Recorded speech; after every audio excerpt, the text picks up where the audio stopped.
জয় যিশু প্রভু ধন্যবাদ করি। আসুন আজকের বাক্য মতিলিখিত সুসমাচার তার ২৬ অধ্যায় পাঠ করি। পাঠের আরম্ভ এইরূপ, যিশুর শেষ দুঃখভোগ ও মৃত্যু। যখন যিশু এই সকল কথা শেষ করিলেন, তিনি আপন শিষ্যদিগকে কহিলেন, তোমরা জানো ২ দিন পরে নিস্তার পর্ব আসিতেছে, আর মনুষ্যপুত্র ক্রুশে বিদ্ধ হইবার জন্য সমর্পিত হইতেছেন। তখন প্রধান যাজকেরা ও লোকেদের প্রাচীন বর্গ কায়াফা নামক মহাযাজকের প্রাঙ্গণে একত্র হইল, আর এই মন্ত্রণা করিল যেন ছলে যিশুকে ধরিয়া বধ করিতে পারে। কিন্তু তাহারা কহিল, পর্বের সময় নয়, পাছে লোকেদের মধ্যে গণ্ডগোল বাঁধে। যিশুর অভিষেক। যিশু যখন বৈতুনিয়ায় কুষ্টি সিমনের বাটিতে ছিলেন, তখন একটি স্ত্রীলোক শ্বেত প্রস্তরের পাত্রে বহুমূল্য সুগন্ধিত তৈল লইয়া তাহার নিকটে আসিল, এবং তিনি ভোজনে বসিলে তাহার মস্তকে ঢালিয়া দিল। কিন্তু তাহা দেখিয়া শিষ্যেরা বিরক্ত হইয়া কহিলেন, এ অপব্যয় কেন? ইহা তো অনেক টাকার বিক্রয় করিয়া তাহা দরিদ্রদিগকে দিতে পারা যাইত। কিন্তু যিশু তাহা বুঝিয়া তাহাদিগকে কহিলেন, স্ত্রীলোকটিকে কেন দুঃখে দিতেছ? এ তো আমার প্রতি সৎকার্য করিল। কেননা দরিদ্রেরা তোমাদের কাছে সর্বদাই আছে, কিন্তু তোমরা আমাকে সর্বদাই পাবে না। বস্তুত আমার দেহের ওপরে এই সুগন্ধ তৈল ঢালিয়া দেওয়াতে এ আমার সমাধির উপযোগী কর্ম করিল। আমি তোমাদিগকে সত্য কইতেছি, সমুদয় জগতে যে কোনো স্থানে এই সুসমাচার প্রচারিত হইবে, সেই স্থানে ইহার এই কর্মের কথাও ইহার স্মরণার্থে বলা যাইবে। তখন 12 জনের মধ্যে একজন, যাহাকে ইস্করিয়তীয় যিহুদা বলা হয়, সে প্রধান যাজকদের নিকটে গিয়া কহিল, আমাকে কি দিতে চান বলুন, আমি তাহাকে আপনাদের হস্তে সমর্পণ করিব। তাহারা তাহাকে 30 রৌপ্যখণ্ড তৌল করিয়া দিল। আর সেই সময় অবধি সে তাহাকে সমর্পণ করিবার জন্য সুযোগ অন্বেষণ করিতে লাগিল।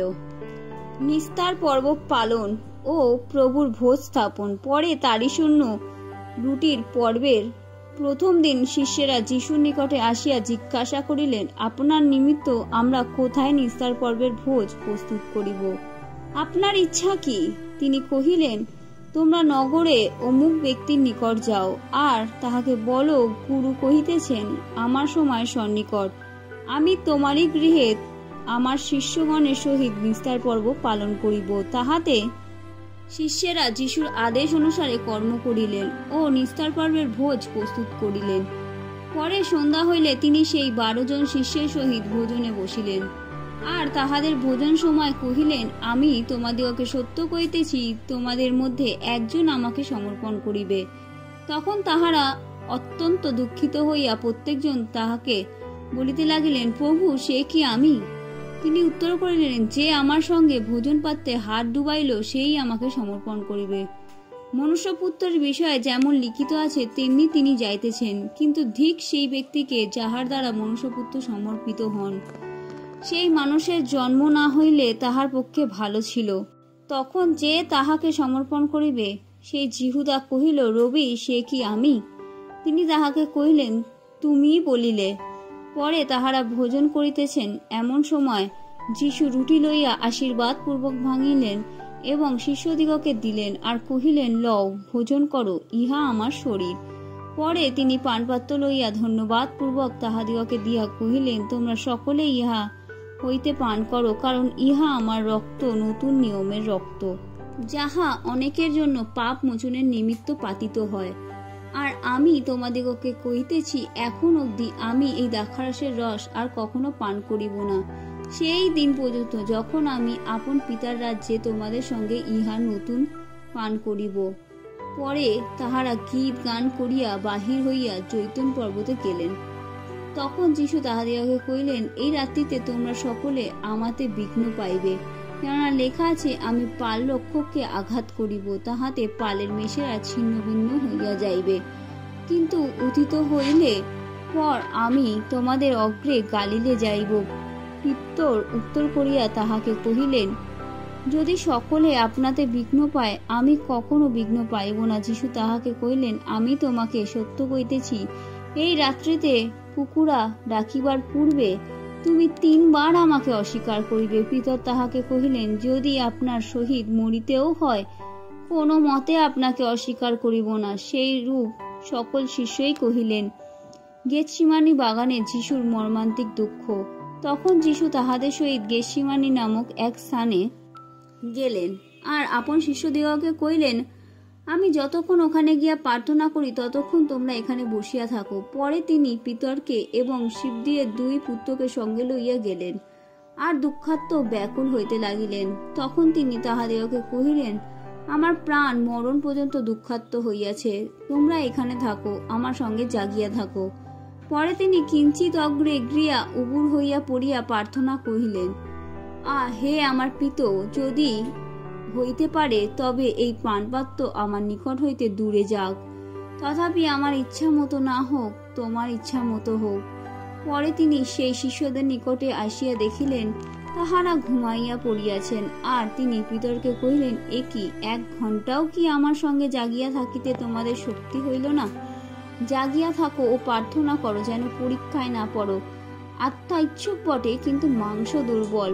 পুনশ্চ তিনি দ্বিতীয়বার গিয়া এই প্রার্থনা করিলেন, হে আমার পিত, আমি পান না করিলে যদি ইহা দূরে যাইতে না পারে, তবে তোমার ইচ্ছা সিদ্ধ হোক। পরে তিনি আবার আসিয়া দেখিলেন তাহারা ঘুমাইয়া পড়িয়াছেন, কেননা তাহাদের চক্ষু ভারী হইয়া পড়িয়াছিল।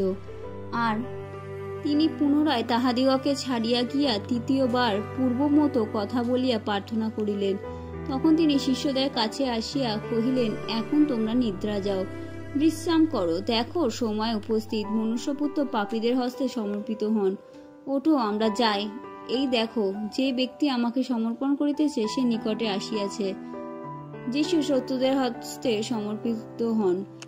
তিনি যখন কথা কহিতেছেন, দেখো, জিহুদা সেই 12 জনের একজন আসিল, এবং তাহার সঙ্গে বিস্তর লোক খড়গ ও যষ্টি লইয়া প্রধান যাজকদের ও লোকদের প্রাচীনবর্গের নিকট হইতে আসিল। যে তাহাকে সমর্পণ করিতেছিল সে তাহাদিগকে এই সংকেত বলিয়াছিল, আমি যাহাকে চুম্বন করিব সে এই ব্যক্তি, তোমরা তাহাকে ধরিবে। সে তখনই যিশুর নিকট গিয়া বলিল, রবি, নমস্কার, আর তাহাকে আগ্রহপূর্বক চুম্বন করিল। যিশু তাহাকে কহিলেন, নিত্য যাহা করিতে আসিয়াছ করো। তখন তাহারা নিকটে আসিয়া যিশুর উপরে হস্তক্ষেপ করিয়া তাহাকে ধরিল। আর দেখো, যিশু সঙ্গীদের মধ্যে এক ব্যক্তি হাত বাড়াইয়া খড়গ বাহির করিলেন, এবং মহাযাজকদের দাসকে আঘাত করিয়া তাহার এক কান কাটিয়া ফেলিলেন। তখন যিশু তাহাকে কহিলেন, তোমার খড়গ পুনরায় স্বস্থানে রাখো, কেননা যে সকল লোক খড়গ ধারণ করে তাহারা খড়গ দ্বারা বিনষ্ট হইবে। আর তুমি কি মনে করো যে আমি আমার পিতার কাছে বিনতি করিলে তিনি এখনই আমার জন্য 12 বাহিনী অপেক্ষা অধিক দূত পাঠাইয়া দিবেন না? কিন্তু তাহা করিলে কেমন করিয়া শাস্তি ও এই বচন সকল পূর্ণ হইবে যে এরূপ হওয়া আবশ্যক। সেই সময় যিশু লোক সম্মুখে কইলেন, লোকে যেমন দুষ্য ধরিতে যায়, তেমনি কি তোমরা খড়গ যষ্টি লইয়া আমাকে ধরিতে আসিলে? আমি প্রতিদিন ধর্মধামে বসিয়া উপদেশ দিয়াছি, তখন তো আমাকে ধরিলে না। কিন্তু এই সমস্ত ঘটিল যেন ভাববাদীগণের লিখিত বচনগুলো পূর্ণ হয়। তখন শিষ্যরা সকলে তাহাকে ছাড়িয়া পলাইয়া গেলেন। মহাযাজকের সম্মুখে যিশুর বিচার। আর যাহারা যিশুকে ধরিয়াছিল তাহারা তাহাকে মহাযাজক কাফারার কাছে লইয়া গেল। সেই স্থানে অধ্যাপকেরা ও প্রাচীনবর্গ সমবেত হইয়াছিল। আর পিতর দূরে থাকিয়া তাহার পশ্চাৎ মহাযাজকের প্রাঙ্গণ পর্যন্ত গমন করিলেন, এবং শেষে কি হয় তাহা দেখিবার জন্য ভিতরে গিয়া পদাতিকগণের সঙ্গে বসিলেন। তখন প্রধান যাজকগণ এবং সমস্ত মহাসভা যিশুকে বধ করিবার জন্য তাহার বিরুদ্ধে মিথ্যা সাক্ষ্য অন্বেষণ করিল। কিন্তু অনেক মিথ্যা সাক্ষী আসিয়া জুটিলেও তাহা পাইল না। অবশেষে 2 জন আসিয়া বলিল, এই ব্যক্তি বলিয়াছিল, আমি ঈশ্বরের মন্দির ভাঙিয়া ফেলিতে, আবার 3 দিনের মধ্যে গাঁথিয়া তুলিতে পারি। তখন মহাযাজক উঠিয়া দাঁড়াইয়া তাহাকে কহিলেন, তুমি কি কিছুই উত্তর দেবে না? তোমার বিরুদ্ধে এরা কি সাক্ষ্য দিতেছে? কিন্তু যিশু নীরব রহিলেন। মহাযাজক তাহাকে কহিলেন, আমি তোমাকে জীবন্ত ঈশ্বরের নামে দিব্য দিতেছি, আমাদিগকে বলো দেখি, তুমি কি সেই খ্রিস্ট, ঈশ্বরের পুত্র? যিশু উত্তর করিলেন, তুমিই বলিলে। আরও আমি তোমাদিগকে কইতেছি, এখন অবধি তোমরা মনুষ্যপুত্রকে পরাক্রমের দক্ষিণ পার্শ্বে বসিয়া থাকিতে এবং আকাশের মেঘরথে আসিতে দেখিবে। তখন মহাযাজক আপন বস্ত্র ছিঁড়িয়া কহিলেন, এই ঈশ্বর নিন্দা করিল, আর সাক্ষীতে আমাদের কি প্রয়োজন? দেখো, এখন তোমরা ঈশ্বর নিন্দা শুনিলে তোমাদের কি বিবেচনা হয়?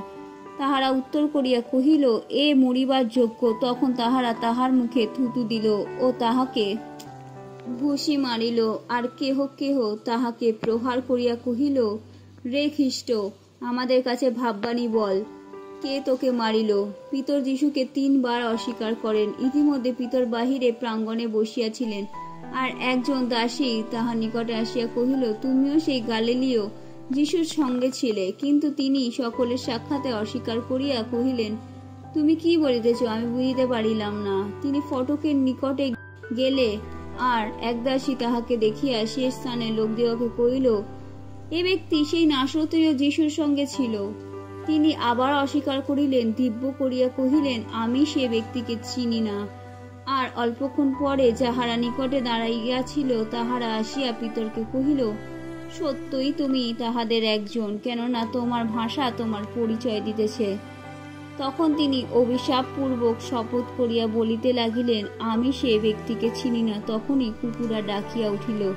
তাহাতে যিশু এই যে কথা বলিয়াছিলেন, কুকুরা ডাকিবার পূর্বে তুমি 3 বার আমাকে অস্বীকার করিবে, তাহা পিতরের মনে পড়িল, এবং তিনি বাহিরে গিয়া অত্যন্ত রোদন করিলেন।